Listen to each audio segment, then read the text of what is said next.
आत्मनिर्भर स्वयंनिर्भरचं गाजर दाखवून नरेंद्र मोदी यांनी या देशाची अर्थव्यवस्था आणि एकंदरीत मागणी पुरवठ्याच्या अनुषंगानं मूलभूत ज्या गरजा आहेत त्याच्याकडे अक्षम्य स्वरूपाचं दुर्लक्ष केलंय आणि त्याचा फटका आणि चटके हे भारतातल्या सामान्य नागरिकांना लागत आहे। इंधनाची अवस्था इतकी बिकट होणार आहे माहिती असतानाही 5 राज्याच्या निवडणुकीमध्ये मशगूल असणाऱ्या मोदींनी या संदर्भात कुठलंही नियोजन केलं नाही।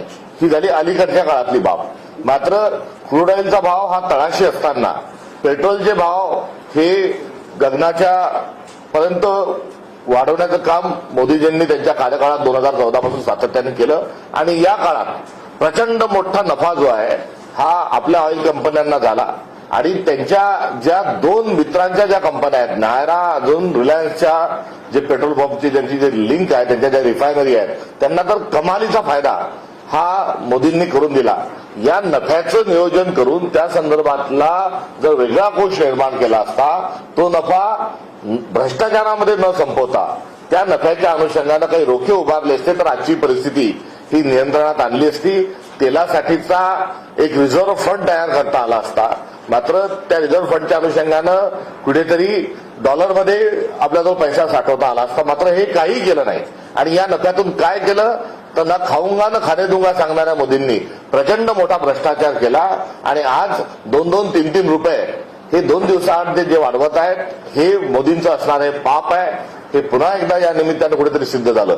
सीएनजी आणि एलपीजी या दोन्हीच्या संदर्भात असणारा जो तुटवडा आहे या तुटवड्याचा फटका हा मोठ्या मोठ्या उद्योगांना, खत निर्मिती कारखान्याच्या प्रकल्पांना, रेस्टॉरंटच्या चेनला तर थेट स्वयंपाक करणाऱ्या गृहीपर्यंत याचे चटके सगळे पोहोचलेले आहे आणि एकीकडे कुठेतरी पुरवठा सुरळीत नाही, टंचाई निर्माण केलेली आहे आणि दुसरीकडे महागाईचे चटके जे आहेत हे भारतीय नागरिकांना देत असताना या देशाची अर्थव्यवस्था ही गडगडण्याचं आणि कोलमडण्याचं पाप हे नरेंद्र मोदी हे करत आहेत।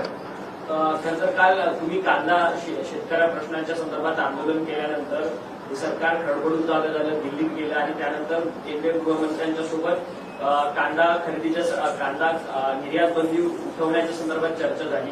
निर्यात बंदी उठवलेली आहे आणि कांद्याला नाफेडकडनं खरेदीचा भाव फक्त 15 रुपये देण्यात येताना पाहायला मिळतोय। कशा पद्धतीने बघताय? स्वतः नरेंद्र मोदी हे पंतप्रधान होण्याच्या पूर्वी नाशिक जिल्ह्यात आले आणि नाशिक जिल्ह्यात येऊन त्यांनी 2014ला सांगितलं की मी नाशिकचा कांदा खाल्लेला आहे आणि मी खाल्लेल्या कांद्याशी बैमान होणार नाही, इमान राखेल आणि कांद्याला 2400 रुपयाचा हमी भाव मी दिल्याशिवाय राहणार नाही। हे 2014ला नरेंद्र मोदी हे बडबडले होते। त्यानंतर अशा त्यांचीच री जी आहे ही सातत्यानं 2014 पासून तर काल परवापर्यंत देवेंद्र फडणवीस ही तीच री ओढताना आपल्याला आढळून आले। मात्र जेव्हा कांदा खरेदी करण्याची जेव्हा वेळ आली तेव्हा सुरुवातीला केंद्रीय कृषी मंत्र्यांनी आणि महाराष्ट्राच्या मुख्यमंत्र्यांनी 1200 रुपयाची घोषणा केली आणि 1200 कोटीच्या घोषणेनंतरही खरेदी प्रत्यक्षात सुरू केली नाही आणि या पार्श्वभूमीवर आम्ही जो विरोधकांनी महाविकास आघाडीने जो मोर्चा काढला होता त्यामुळे सरकारचे धाबे दणाणले आणि अर्ध मंत्रिमंडळ दिल्लीला पळालं आणि त्या ठिकाणून त्यांनी काय आणलं तर त्या ठिकाणाहून 12.5 रुपयाचे 15 रुपये करून आणले आणि 15 रुपयामध्ये खरेदी किती करणार आहे? पहिले केलेल्या घोषणेनुसार एकूण उत्पादनाच्या केवळ 1% खरेदी होणार होती। आता ते नेमका कांदा किती खरेदी करणार याची स्पष्टता त्यांनी अजून सांगितलेली नाही आणि यासोबतच कांदा हा एपीएमसी मध्ये हा नाफेडच्या माध्यमातून खरेदी जावा।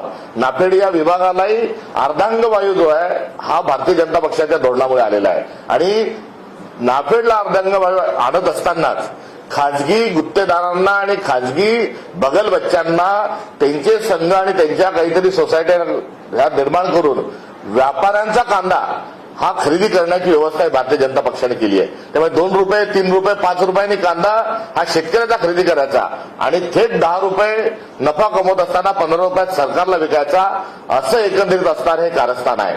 त्यामुळे नाफेडचा खरेदीचा जो विषय आहे तो तात्काळ नाफेडच्याच माध्यमातून खरेदी व्हावी आणि सगळी खरेदी ही एपीएमसीच्या माध्यमातून व्हावी आणि 100% शेतकऱ्याचा कांदा हा सरकारने खरेदी करावा आणि 1,500 नव्हे तर 3,000ची शेतकऱ्यांची जी मागणी आहे त्या अनुषंगानं केंद्र सरकारनं 3,000 रुपयातच कांदा खरेदी करावा, अन्यथा आम्ही आंदोलन तीव्र केल्याशिवाय राहणार नाही। नंबर 1। नंबर 2, निर्यात बंदी उठवावी तर निर्यात आपला भारताचा कांदा आज कोणीच घ्यायला तयार नाही. का घ्यायला तयार नाही? तर मोदींना आता आंतरराष्ट्रीय स्तरावर त्यांना कोणी पण त्याच्याशी संवाद साधायला तयार नाही. ते भलेही मेलोडी घेऊन चॉकलेट घेऊन फिरतात आहे, मात्र त्यांचं चॉकलेट खाल्ल्यावर त्यांनाच अनफॉलो केलं जात आहे. त्यामुळे आता मोदी यांच्या आंतरराष्ट्रीय स्तरावर त्यांची पत ही शून्य झालेली आहे. ट्रम्प यांच्या ताटाखालचं मांजर नरेंद्र मोदी कुठेतरी झालेले आहेत आणि नरेंद्र सिलेंडर ही ज्या त्यांच्याबद्दलची असणारी जी स्थिती आहे त्या अनुषंगानं आता भारताचा कांदा कोणी घ्यायला तयार नाही. श्रीलंकेमध्ये आपला कांदा जात होता, मात्र 2 वर्षापूर्वी आपला कांदा आकस्मिकरित्या आपण निर्यात बंदी ही केली आणि परिणाम स्वरूप बांगलादेशामध्ये मोठा महागाईचा भडका उडाला. कांदा हा मोठा खरीददार बांगलादेश होता आणि भारताने वेळेवर त्यांची कोंडी केल्यामुळे त्यांनी अक्षरशः याचना केल्या. तत्कालीन त्या पंतप्रधान शेख हसीना यांनी वारंवार विनंती केल्या, अत्यंत गडगडून ज्याला म्हणतात तशा स्वरूपामध्ये कांदा मागितला, मात्र आपण दिला नाही. परिणाम स्वरूप बांगलादेशाने भारताकडून कांदा करण्याची जी परंपरा होती, पारंपरिक आपला जो ग्राहक होता, त्यांनी इतर पर्याय शोधले आणि भारताच्या ऐवजी आता बांगलादेश जो आहे इतर देशातून हा कांदा खरीद आहे.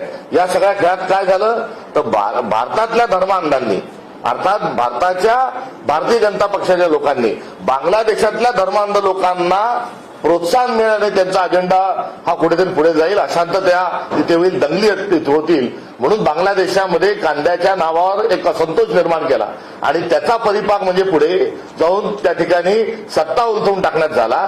त्यामुळे भाजपने बांगलादेशाची जी तिथल्या एकंदरीत जी अशांतता आणि दंगलखोर लोकांना कुठेतरी मदत कांदा निर्यातीच्या माध्यमातून केलेली आहे आणि ही बांगलादेशाच्या या एकंदरीत या प्रवृत्तीच्या म्हणजे दंगेखोर प्रवृत्तीच्या लोकांना भारतीय जनता पक्षाने केलेली पहिली मदत नाही. यापूर्वी श्यामाप्रसाद मुखर्जी हे उपमुख्यमंत्री होते, तर तिथल्या मुस्लिम लीगचे मुख्यमंत्री होते. त्यामुळे मुस्लिम लीग आणि भारतीय जनता पक्ष यांची बांगलादेशातली असणारी आघाडी जी आहे, युती जी आहे, याची पुन्हा एकदा मोदीजींना आठवण झाली आणि त्या निमित्तानं बांगलादेशात अराजकता निर्माण करण्याचं काम मोदींनी केलं आणि कांद्याचा वापर त्या ठिकाणी मोठ्या प्रमाणावर झाला. आता बांगलादेश आपल्याकडून कांदा घेत नाही, सत्ता परिवर्तन तिथलं झाल्यावरही. आपल्या लगतचा श्रीलंका जो आहे तो आपल्याकडून कांदा घेत नाही. आखातामध्ये आपला कांदा जो आहे तो त्या ठिकाणी कुठे जात नाही आणि मोदी जोपर्यंत आहे तोपर्यंत आंतरराष्ट्रीय स्तरावर आपला कांदा कोणी घेईन असा झालाय, कारण सर्वांशी संबंध खराब करून टाकलेले आहेत. त्यामुळे स्वतःला विश्वगुरू म्हणून घेणाऱ्या माणसांनी ज्या आपल्याला थापा मारल्या त्या या कांद्याच्या निमित्तानं ह्या कुठेतरी उघड्या झालेल्या आहेत. त्यामुळे मोदी आहे तो नामुमकिन आहे अशी भारताची एकंदरीत कांदा निर्यातीची परिस्थिती झालेली आहे आणि हे तमाम भारताच्या शेतकऱ्यांच्या ध्यानात आलेलं आहे आणि त्यामुळे कांदा उत्पादकाची झालेली मोठी जी कोंडी आहे ती आंतरराष्ट्रीय स्तरावर मोदींची पत घसरल्यामुळे नवे तर अमेरिकेच्या दबावामध्ये भारत काम करत असल्यामुळे आणि अमेरिका आपला कांदा हा इतर देशांना घेऊ देत नाही, ही एवढी लाचारीची वेळ नरेंद्र मोदी यांच्या एप्स्टीन फाईलमध्ये असणाऱ्या संबंधाच्या अनुषंगानं ही परिस्थिती एकंदरीत भारतात आलेली आहे. तर मोदी हटल्याशिवाय आपला कांदा निर्यात होणार नाही असं जे बोललं जात आहे, या संदर्भामध्ये तात्काळ भाजपच्या केंद्रातल्या सरकारने उपाययोजना कराव्यात आणि शेतकऱ्यांचा कांदा हा बाहेर कसा जाईल या दृष्टिकोनातून त्यांनी कारवाई करावी. अन्यथा मी केलेलं वक्तव्य हे स्वीकारून त्याकरता कांदा उत्पादकाची आणि संपूर्ण भारताची माफी भारतीय जनता पक्षाने मागितली पाहिजे.